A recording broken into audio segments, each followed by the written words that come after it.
Hello, fellow project managers. Welcome to our PMBOK main process flow for today. In this session, we'll take a look at how processes flow across the PMBOK guide, saving you a lot of time as you prepare for the exam. So there are 5 process groups in project management, as we already know, most of us do: initiating, planning, executing, monitoring and controlling, and closing. The mnemonic for this is I prefer eating mangoes chilled, or I prefer extra money in cash. Next, we have the very first process that the PMI presents in the knowledge areas. It's develop project charter. Now, this is where we develop a project charter. Remember, the project charter authorizes the project and puts all of the stakeholders on the same page as far as what the project should do. Now, this project charter contains a key stakeholder list. This key stakeholder list is important because it helps us to identify stakeholders in addition to the key stakeholders we have in the project charter. So the project charter becomes an input to identify stakeholders. The project charter also becomes an input to the develop project management plan process.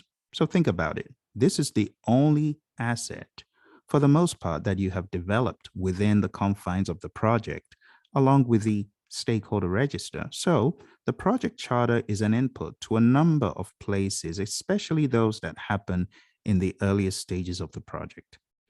Now, we have the project management plan, which is an output of the develop project management plan process.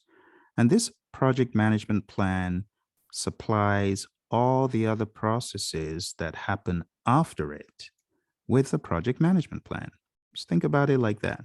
The moment the project management plan is created, it supplies everything after that. In fact, if you read the PMBOK guide hard enough, you'll see that it goes everywhere except 2 places. The only 2 places the project management plan doesn't go are develop project charter and develop project management plan itself. All the other processes use the project management plan. Here you can see the project management plan as an input to direct and manage project work for obvious reasons.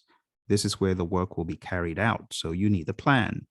Now, one of the major things you're going to get out of your project is deliverables.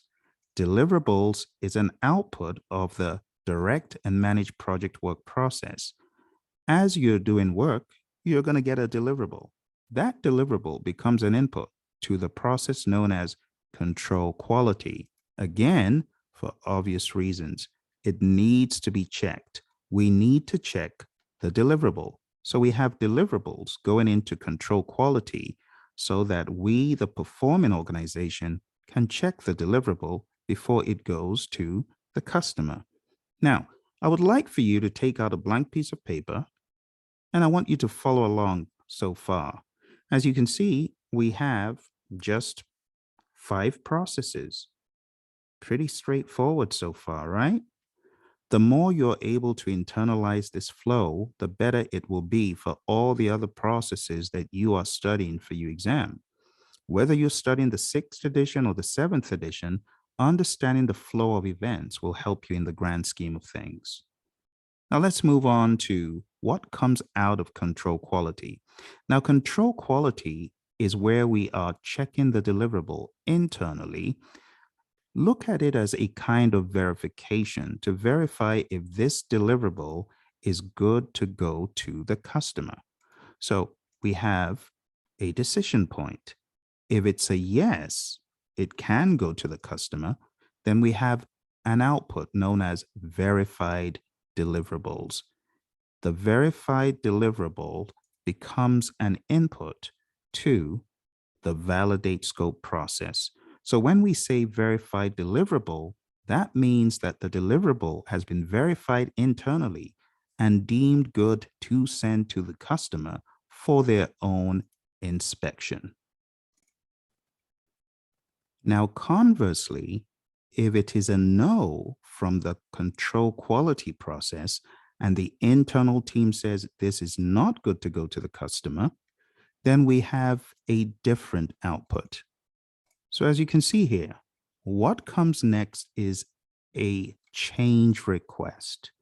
And this change request goes to the process known as perform integrated change control. This is simple logic. If you have a rejection internally, it needs to be fixed. We first of all need to understand what the problem is, of course. But once we've diagnosed what the problem is, we need a change request, especially if it will impact the bottom line. Now, some cases, we may not have a change request that impacts the bottom line. But for the sake of your exam, think about changes needing to go through the process, perform integrated change control. It may not need to go to a change control board, but it does need to pass through integrated change control. And that could mean a project manager looking at it and waving and saying, just do it. It doesn't hit the triple constraint. Or it may entail a change control board having a review. So just be aware, even in cases where the change request does not hit the triple constraint, it should still go through integrated change control. So we have our change request going in here, and I hope you're drawing along so that you're following the logic. Now, what happens next is we have a decision made, and that decision could be further catalyzed or stalled by a work performance report, because work performance reports give clarity as far as the state of the project. So if someone's requesting additional scope, but the work performance report says we're so late that we cannot take on additional scope, the answer may be an automatic no. The work performance reports help understand whether to proceed with a change request or not, in addition to a lot of other information we could glean on the project. So what happens next is we have a decision point again. When a change request goes into perform integrated change control, we are at a point where we could either approve the change request, and if that happens, we get the approved change request go into the process known as direct and manage project work, as you see up here. The reason why it's going there is it is going to be reworked. We are going to work that change request into the process, effect the change, and then go through the deliverable submission process to control quality again until we get a yes. In addition to this, take note that if it is a no, we have this updated in the change log, no matter what, whether a yes or no. Now, again, if it is a yes, we have approved change requests as an input to control quality. And the reason for this is the quality control team needs this approved change request so that on the second go round, when they are reviewing the deliverable, they're able to compare the current state to the requested state in the approved change request. And the general idea is that if everything adds up, then we can verify that deliverable and say, yep, it's good to go to the customer. Next, we have the validate scope process where the customer reviews this verified deliverable. Now, the customer reviews the verified deliverable, and again, we have a decision point. It could be a no, and that means an automatic change request again. There's no such thing as rejected deliverables in the PMBOK guide. It will be a change request, and we'll rework something just like we did on the first go round. However, if it is a yes, we have an accepted deliverable as an output.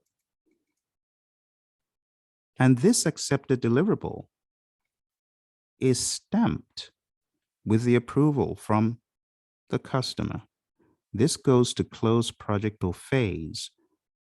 One of the major outputs from close project or phase is a final report, and we also have a final deliverable transition.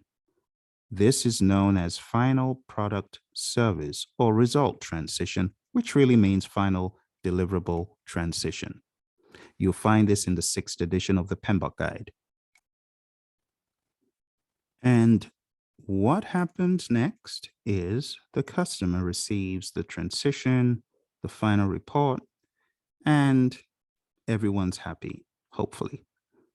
And that's the end of how this project management body of knowledge breaks down the project management process groups and processes. Now, if at any point in time you're thinking in your head, how do the other processes flow into this general framework? All you need do is plug in wherever that process is from. For example, if you're thinking about any of the planning processes and wondering how do they plug into this, just write out the planning process. For example, define activities,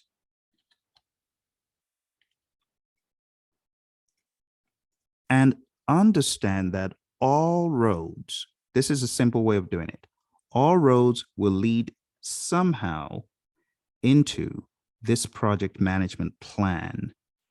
Okay, so when we define activities, it's the beginning of our schedule. So you always need to think about the bigger picture. Something you could do is ask the question, which knowledge area is it? If it's in schedule management,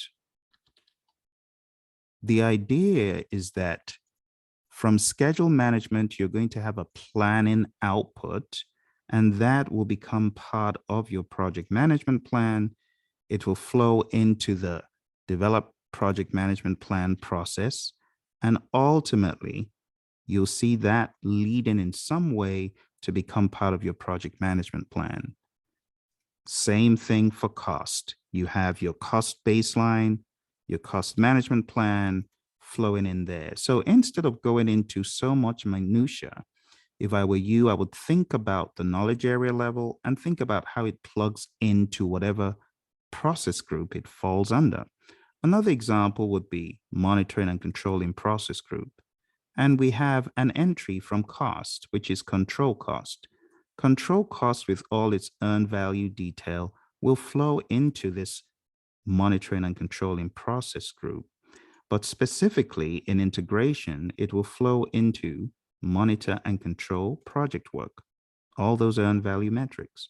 So think about things at a higher level from here. Think about them at the knowledge area level, and it will become a lot easier for you to cope with the PMBOK guide.